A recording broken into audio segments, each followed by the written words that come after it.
First this morning, WMBD is your local election headquarters. We have been live tracking a number of statewide and local races overnight from Tuesday's midterm elections. And while some races have been called, results are still rolling in across the state. We begin this morning with a race that's just too close to call.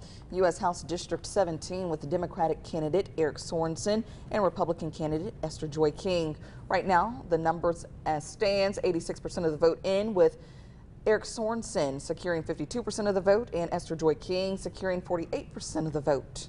And although all votes have not yet been accounted for, Sorensen declared victory over King around 1 o'clock this morning. In a statement on Facebook, he says, quote, "Today we say loud and clear, this place is special, and it's going to be represented by someone who's spent nearly their entire life living, working, and actively engaging in our community here, and we'll make sure that our community has a seat at the table," end quote.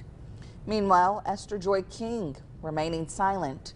WMBD's Matt Sheehan was at her watch party in East Moline last night. No speech Tuesday night from Republican congressional candidate Esther Joy King for Illinois' 17th district. It's been a close race all night long, going back and forth between her and Democratic candidate Eric Sorensen. As we wrap up the night here just about midnight, Sorensen currently has about a 3-point lead. These votes still coming in from different counties around central Illinois. We'll keep an eye on them overnight into the morning, and we'll update you as soon as we get the details. Reporting live in East Moline, Matt Sheehan, WMBD News. Now on to the race for governor. Last night, it was a race that was called within minutes of the polls closing by the Associated Press. Governor J.B. Pritzker elected to another term as governor. Governor J.B. Pritzker securing 54% of the vote, followed by Republican candidate Darren Bailey securing 43% of the vote. And for more on this win, here's WGN's Sean Lewis.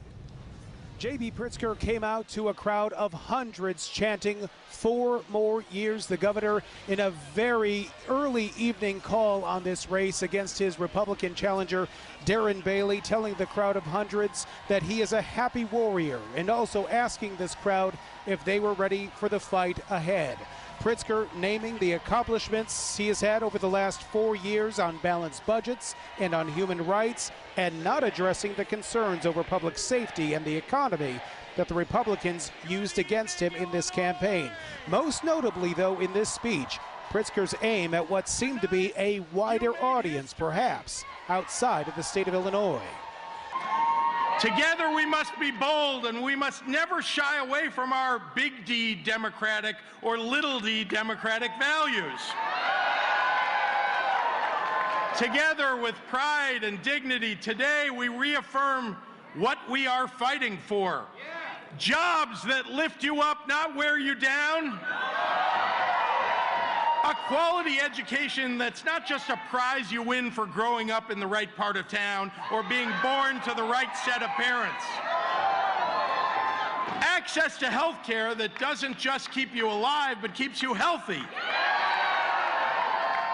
Better wages that fund joy and not just survival. A world that's just a little bit easier to live in, where it's not so hard to make ends meet. Climate and an environment that is made better for our children than the way we found it. Public safety that brings peace to our neighborhoods, justice to our communities, and addresses not only the aftermath of crime, but the causes of it.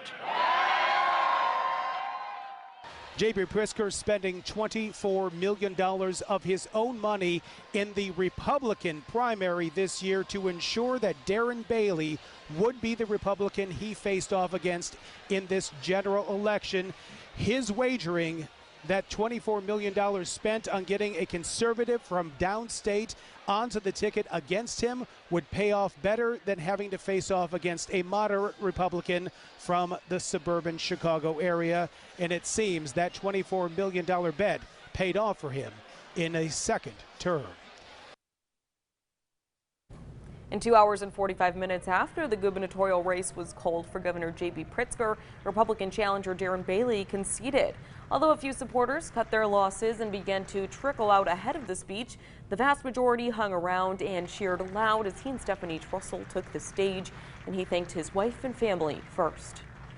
Tonight didn't turn out the way we wanted, but thanks to God we still have so many blessings. Friends, the greatest blessing the past 2 years has been hearing your voices, your struggles, the worries that keep us up at night, listening to you. I've been to every county in this great state.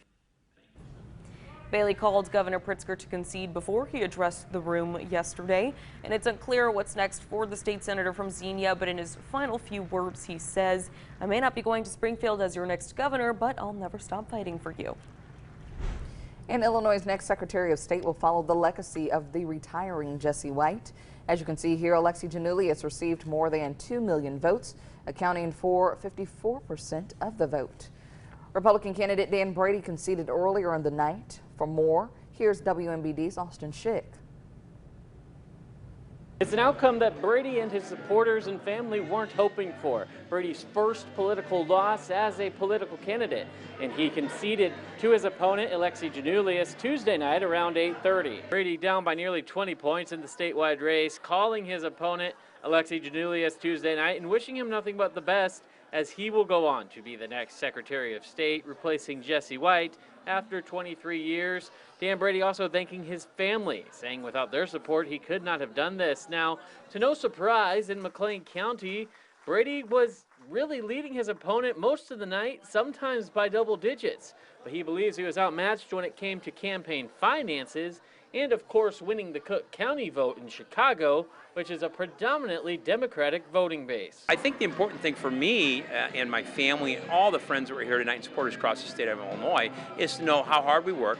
And we did, and we came together and did everything we possibly could with the resources that we had. And so I keep a smile on my face and say, you know what, we're up for the next challenge and we'll see what that is. And Brady did not specifically elaborate on what was next for his public service career. He was obviously the state representative for Bloomington Normal for over 20 years in the Illinois General Assembly.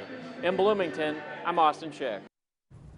And we turn over to the Illinois Attorney General race, which has been called, and it appears the Democrat incumbent Kwame Raoul will take on another term. Breaking it down here, Republican Thomas DeVore with 44% of the vote with just over 1.6 million votes, and Kwame with just over 2 million votes at 54%. And in the race for Illinois Controller, it appears Democratic incumbent Susana Mendoza will take the spot once again. Here's the numbers now. Mendoza securing 57% of the vote, and followed by Republican candidate Shannon Teresi with 41% of the vote.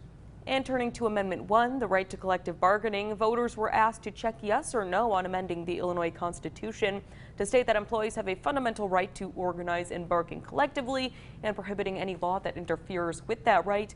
And as you can see, 59% of voters have voted yes, but only 85% of that vote is in. And it appears Michael Frericks will remain Illinois' treasurer. Nearly all ballots are in, and as you see now, Frericks leads the race with 54% of the votes, and that's followed by Republican candidate Tom Demmer with just 44%.